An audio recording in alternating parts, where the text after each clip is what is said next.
Hey, it's Mike. Thanks for tuning back in. It is Sunday. Hopefully you have some time to watch this video in between football games, or maybe your team is dominating, hopefully, and you took some time to watch my video. So today I'm going to go over what I think are maybe the ugliest baseball cards ever. But first I'm going to show you some cards that I just picked up. This is an autograph of Frank Shorter. Back in 1972, the Munich Olympics, he won the marathon gold. First American to win the marathon gold since I think 1908. He's also largely credited with bringing the running or jogging boom to America in the 1970s. So pretty cool to get that for $5 or $6.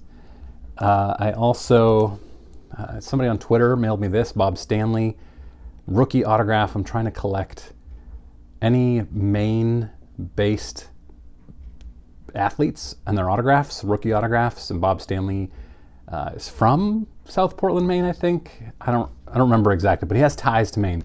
But look at this. Look at the tape. Don't do that.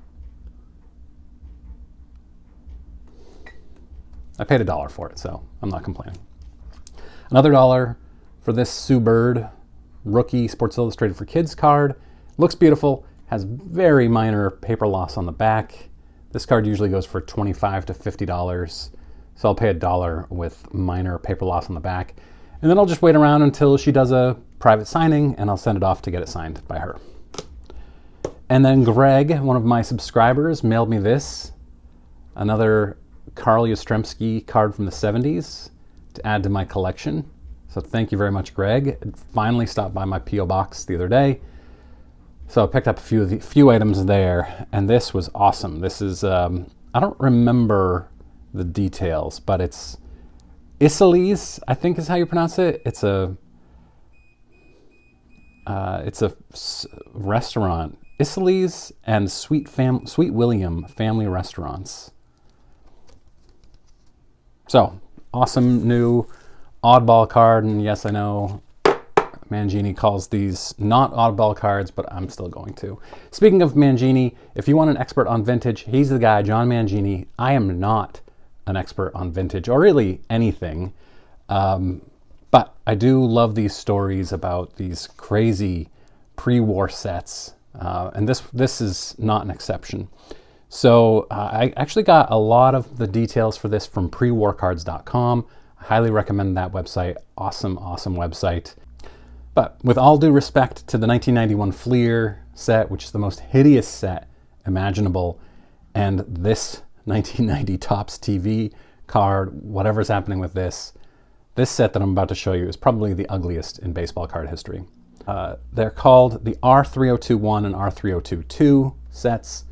One of them was issued in 1943, one in 1949. They were issued by Michael Presser and Co., and also MP and Co., or MP&C, which was a novelty and carnival supply company from New York. And they do actually kind of resemble carnival-like images from that time.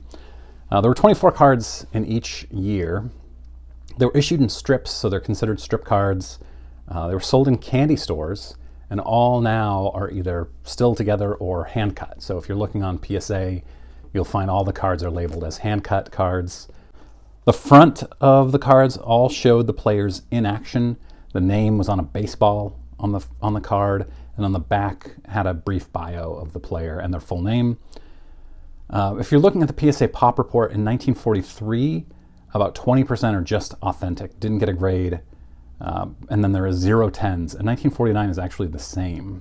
About 20%, actually a little under 20% are authentic, and then there are 0 10s. So really interesting here. There are some 9s.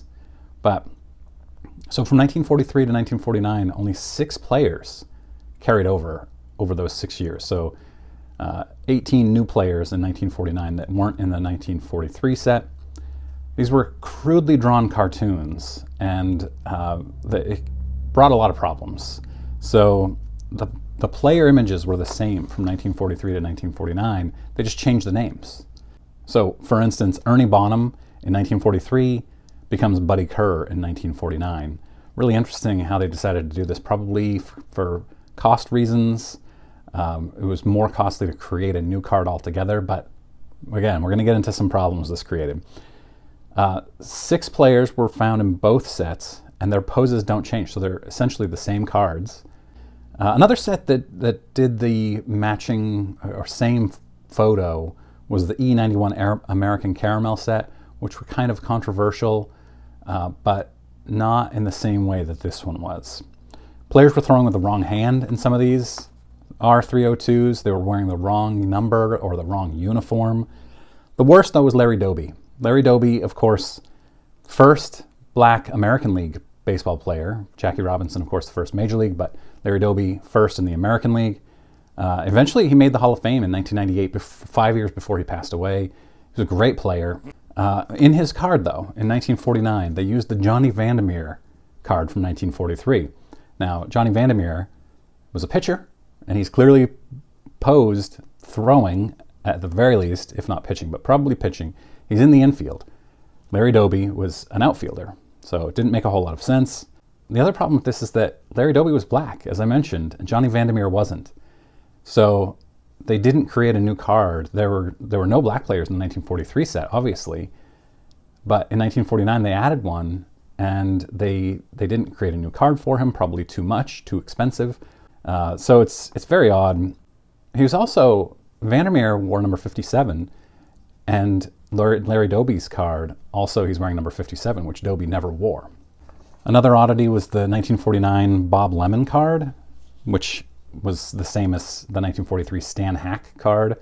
He's wearing a Cubs jersey, which was Hack's jersey, but Lemon played for Cleveland. And so they issued it with him wearing a Cubs jersey. Somebody realized the error, and then they reprinted it, but without the Chicago on the jersey. So that's one variation that you can find in this set. Now, if you're looking for these cards on eBay, they're actually not very expensive, probably because they're kind of ugly, despite how rare the cards are. So just looking at Ted Williams, for instance, a PSA 5 currently you can find for about $1,500, a PSA 8 for $3,500, which, yeah, that's a lot of money. I'm certainly not going to buy one. But compared to other 1940s baseball cards of Ted Williams, it's pretty good. A PSA Authentic you can get for $550. An SGC Authentic just sold for $115. So not bad for a guaranteed authentic Ted Williams 1949 card. $115, pretty good deal. Joe DiMaggio has pretty similar prices, like an SGC Authentic in the new label Authentic, just went for $145. So not terrible, but there aren't a lot of them on eBay, as you can imagine. The pop is very low. So had you ever heard of this set before, these cards? Did you know a lot about them?